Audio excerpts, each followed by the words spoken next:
안녕하세요. 오늘도 사연살롱을 찾아주셔서 감사합니다. 저는 결혼 5년차 30대 여성이에요. 여자 팔자 만나는 남자 따라간다 라고 하죠. 인정하고 싶지 않지만 그 말이 틀린 말은 아닌 것 같아요. 남편과 저는 소개팅에서 만났어요. 사실 전 친구 대타러 나간 거라서 밥이나 얻어먹고 들어올 생각이었죠. 근데 나가보니 상대남이 괜찮은 거예요. 아는 것도 많고 뭐랄까 잘생긴 건 아닌데 사람을 끄는 매력이 있다고 해야 하나? 암튼 놓치기 싫었어요. 그래서 솔직히 말했어요. 대타라고. 그랬더니 상대남이 웃으면서 그러더군요. 사실 저도 대타예요. 우린 깔깔대고 웃었죠. 어떻게 이런 인연이 다 있냐면서요. 그리곤 다시 통성명을 하고 본격적으로 서로에 대한 탐색전에 돌입했죠.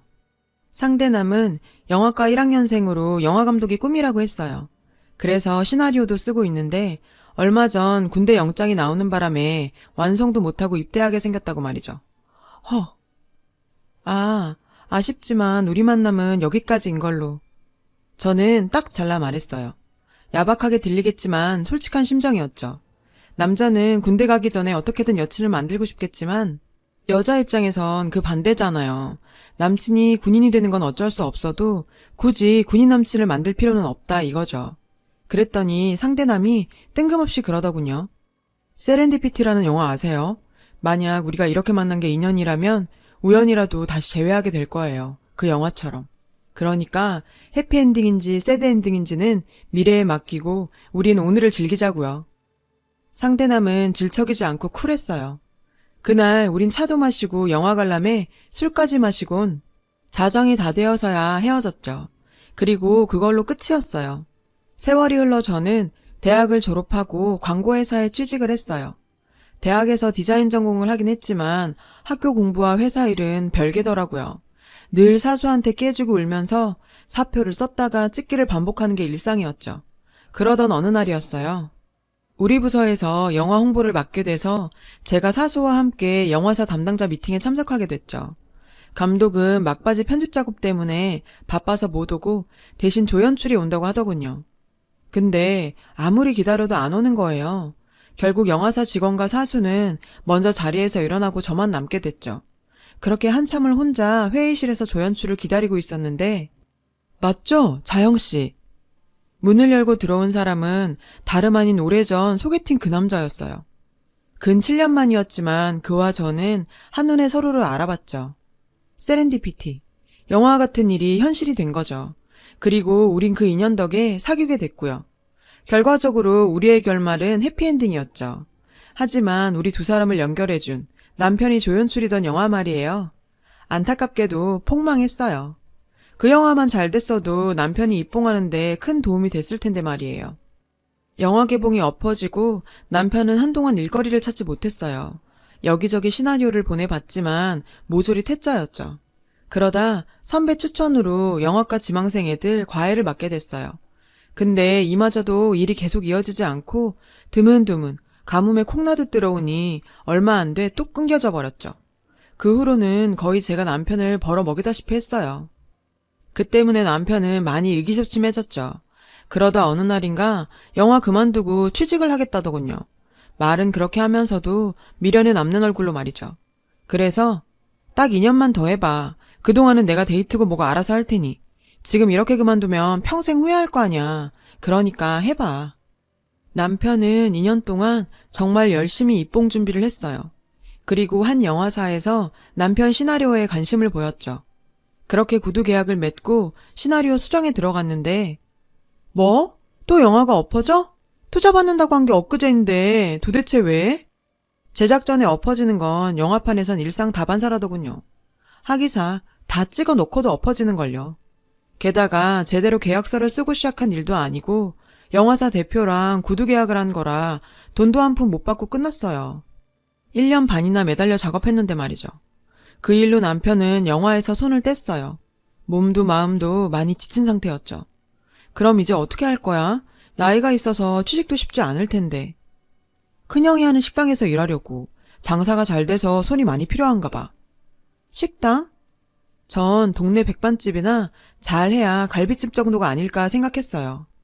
근데 남편의 큰형이 하는 식당은 TV에도 자주 나오는 대박 맛집이더라고요. 장사가 잘 돼서 얼마 전에 골목 하나 거리에 2호점을 열었는데 거기도 그렇게 잘 된대요. 이번에 얘기하면서 남편이 일에 익숙해지면 거길 떼어주겠다고 했다나 봐요. 물론 공짜는 아니고 투자한 돈을 바꿔서요. 그래도 그게 어디예요? 남편이 취직도 했겠다. 우린 결혼 승낙을 받기 위해 양가 부모님을 찾아뵈었어요. 시부모님께선 인간구실 못하고 살 줄 알았던 막내 아들이 장가를 간다고 엄청 기뻐들 하셨죠. 하지만 저희 친정 부모님께선 남편이 형님 가게에서 일하는 걸 못마땅해 하셨어요. 형님이 곧 2호점을 주실 거라고 얘기를 해도 그건 그때 가봐야 하는 거라며 시큰둥 하셨죠. 그래도 어쩌겠어요. 홍기찬 딸이 이 남자 아니면 안 되겠다는데. 그렇게 양가 부모님께 결혼 승낙을 받고 우린 큰형님 내외를 뵈러 갔어요. 아주버님은 원래 공무원이셨는데 형님 하던 식당이 대박이 나면서 공무원을 그만두고 본격적으로 식당 일에 뛰어드셨더라고요. 손위형님은 돈놀이하는 집 딸로 어려서부터 부유하게 자랐대요. 그래서 그런가 돈에 대한 집착이 어마어마하더라고요. 남편 말에 따르면 세금 적게 내려고 꼼수도 그렇게 부린다나요? 암튼 형님은 저랑 좀 안 맞을 것 같더라고요. 손위 시누이는 미국에 살고 있어서 전화통화만 했는데 꽤 활달하고 시원시원한 성격 같았어요. 한국에 있다고 해도 시집살이 시키고 그럴 타입은 아니었죠. 아무튼 얼마 뒤 우리는 결혼을 했어요. 미국 사는 시누이도 미국인 남편을 데리고 왔더라고요. 시누이는 제 예상대로 성격이 좋았어요. 근데 묘하게 큰형님하고는 상극 같았죠. 큰형님도 시누이 앞에선 꼼짝 못하더라고요. 신혼여행에서 돌아온 뒤 남편은 쉬는 날도 없이 가게에서 일을 했어요. 저는 남편한테 어떻게 쉬는 날도 없냐고 물었죠. 그랬더니 신혼여행 가느라 쉰 날수를 채워야 월급을 준다고 그랬다는 거예요. 세상에, 아니 어떻게 친동생한테 그래요? 남이라도 그렇게는 안 할 거예요. 그뿐인 줄 아세요? 네, 형수님, 바로 갈게요. 밤이고 낮이고 형님네가 부르면 자다가도 튀어나가야 했어요. 이건 뭐 그 집 종이 따로 없었죠. 근데요, 남편은 그 집에서 일하니 그렇다고 쳐요. 저까지 부려먹으려고 하더라고요. 툭하면 광고 전단 좀 만들어 와라. 메뉴판 디자인 좀 바꿔봐라. 동서가 광고회사 다니는데 이럴 때 안 써먹으면 언제 써먹냐고. 기가 막혀서. 자기들은 내 남편 신혼여행 간 날짜까지 따박따박 쳐서 일 부리면서 저한텐 공짜로 일 시키는 거 있죠. 내가 지들 써먹으라고 디자인 공부하고 광고회사에 들어갔나. 게다가 돈 한 푼 안 주면서 요구사항은 또 어찌나 디테일하신지. 생각 같아선 확 뒤집어버리고 싶었지만 남편 봐서 참았어요. 게다가 시부모님께 보내러 옷이며 신발, 생활가전까지 매번 저한테 사오라고 시키는 거예요. 카드 한 장 툭 던져주면서 말이죠. 근데요, 정말 화가 나는 건 따로 있어요. 저 시집 오고 지금까지 저희 형님은 명절날 시댁에 온 적이 단 한 번도 없어요. 매번 가게 일 바쁘다고 핑계대고 안 와요. 그게 벌써 5년째예요. 한 번은 하도 약이 올라서 형님한테 명절 음식 얘기를 꺼낸 적이 있어요. 형님, 이번 추석 음식 말이에요. 오시기 힘들면 음식 나눠서 하는 건 어떨까요? 저도 회사 일 때문에 바빠서 혼자 그 많은 음식들 다 하는 게 벅차서요. 라고 했더니 뭐라는 줄 아세요? 동서, 정신 차려. 내가 누구니? 죽어라 뼈 빠지게 일하는 거 안 보여? 누군 명절날 쉬고 싶지 않은 줄 알아? 못 쉬고 일하는 사람 생각 좀 하면서 말해라. 그리고 자기처럼 편하게 책상에 앉아서 펜대 돌리는 사람이 힘들면 뭐가 힘들다고 난리야. 막말로 영화 한다고 뛰어다니던 시동생, 아무것도 모르는 시동생 떠안고 사는 거 그거 쉬운 거 아니다. 기술이 있기래, 일 눈치가 있기래. 그런데도 형제라고 받아주는 사람 입장도 생각해줘야 되는 거 아니야? 내가 동서라면 무능한 내 남편 써주는 사장을 업고 다닌다. 명절 음식? 그깟게 힘들면 얼마나 힘들다고 유세야. 하여간 요즘 젊은 것들은 지들밖에 몰라. 오히려 저한테 정신 차리라고 한 소리 하는 거 있죠. 자긴 명절에도 못 쉬고 일한다고 그렇게 생색을 내면서요. 근데 알고 보니 이게 다 거짓말이더라고요. 매번 남편만 쉬게 하고 자기들은 장사한다는 게 이상해서 본점 직원한테 물어봤죠. 그랬더니 딴 때는 몰라도 명절 땐 세상 없어도 쉰다는 거예요. 게다가 2호점 저한테 넘기시면서도 시동생 명절 휴가는 꼭 챙겨달라고 부탁하시더라고요. 그렇게 안 봤는데 사모님이 아주 시동생을 끔찍하게 생각하시나 봐요. 네? 2호점을 넘겨요? 그랬어요. 저희 아빠 예상이 맞았더라고요. 가게를 주겠단 말로 남편을 종부리듯 부려먹더니 글쎄 우리 몰래 그 가게를 실장한테 판 거예요. 기가 막혀서. 그래놓고 지난 5년 동안 남편 부려먹은 것도 모자라 명절엔 저까지 그렇게 부려먹었던 거죠. 그렇다고 이제 와서 시부모님께 전화해서 그동안 명절마다 형님네 가게 문 닫고 쉬면서도 시골 안 간 거라고 제가 말하기도 그렇고 속에서 천불이 났죠. 그래서 미국 시누이한테 전화를 했어요. 거기다 말하면 시부모님 귀에 들어갈 것 같았거든요. 그랬는데 안 그래도 작은 올케한테 전화하려고 했는데 마침 잘했네. 지난번 설에 오빠네 미국 갔던 거 알아? 네? 미국에요? 응. 친구 마중하러 공항 나갔다가 오빠네랑 정면으로 마주쳤지 뭐야. 보아하니 매년 명절마다 여기로 골프 여행 왔던 모양인데 작은 올케도 알고 있었어?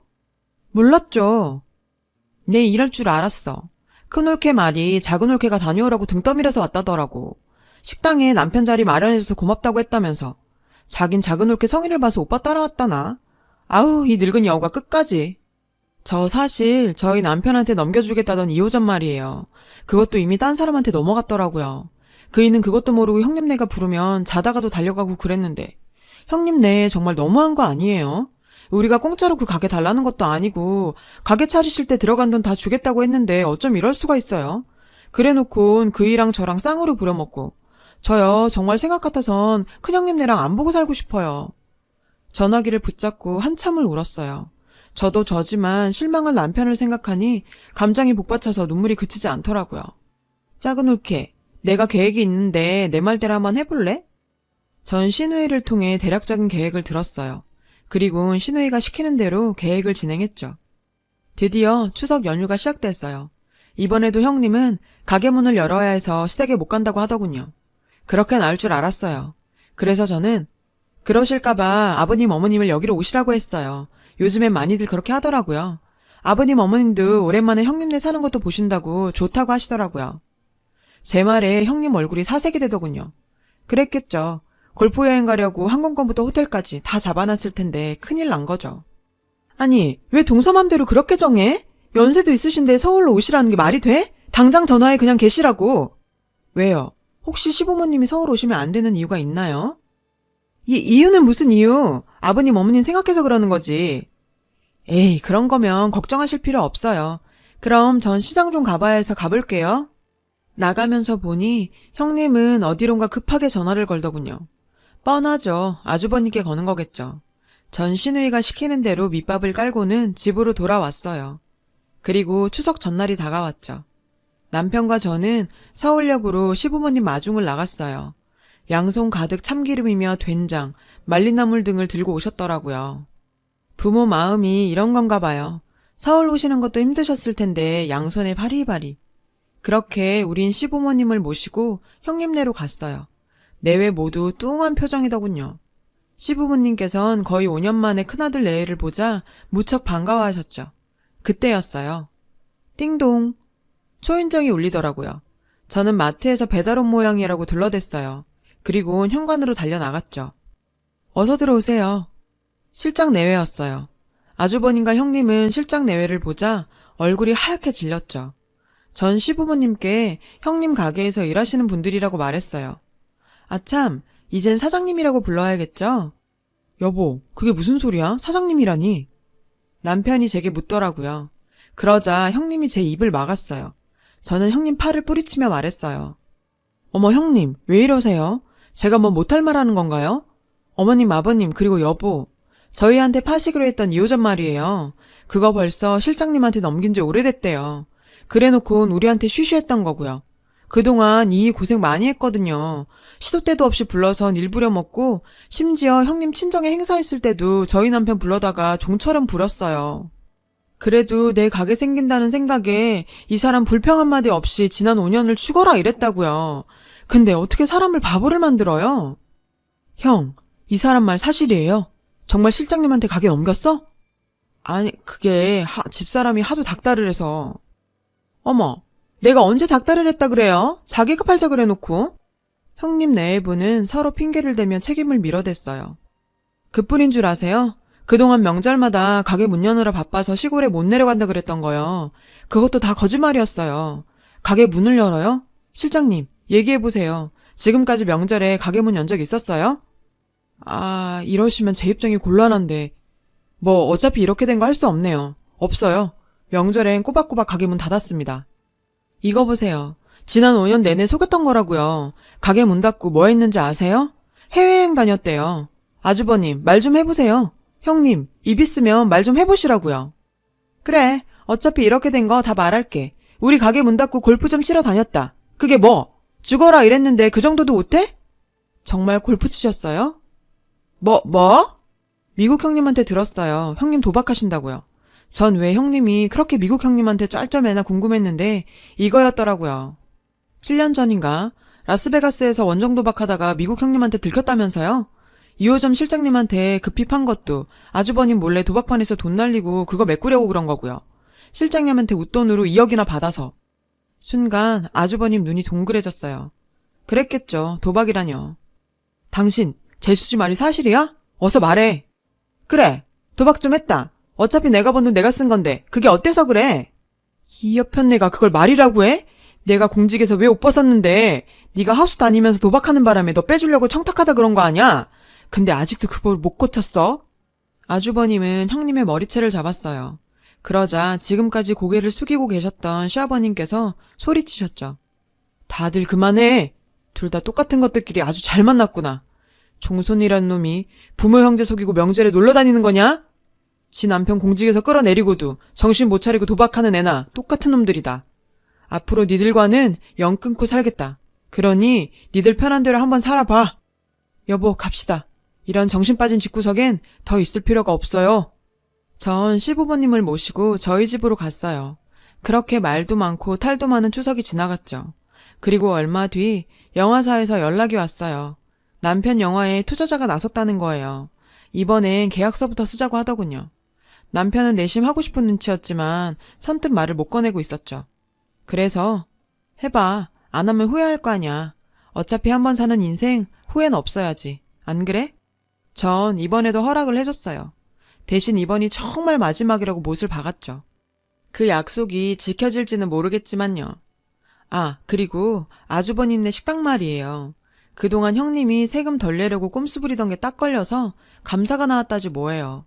게다가 형님이 도박 자금으로 야금야금 뺏은 돈 때문에 가게도 곧 다른 사람 손에 넘어갈 판이고요.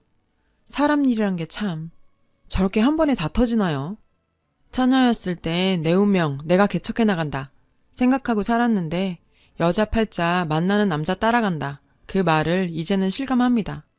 요즘 같은 세상엔 결혼했다고 제가 제 운명을 개척하지 못해서 그 이유가 다가 아니라 누군가와 같이 산다는 것, 나만 생각하고 살 수는 없다는 것. 그거 참 희한한 거더라고요. 누군가와 가족이 되었고 그래서 내가 싫은 무언가를 하나 더 해야 할 수도 있는 건 당연한 일 같은데 명절에 안 오려고 그렇게까지 꼼수를 부려야 했는지 아직도 이해가 가질 않네요. 남편과 저라도 시부모님 한 번 더 들여다보고 그렇게 살아야겠어요. 삶에 대해 여러 가지 생각이 많아지는 날이라 이런 글도 써보네요. 제 사연을 들어주셔서 감사합니다. 여러분, 사연 댓글에 응원과 현명한 조언 부탁드려요. 좋아요와 구독은 저에게 큰 힘이 됩니다. 오늘도 좋은 일 가득하세요.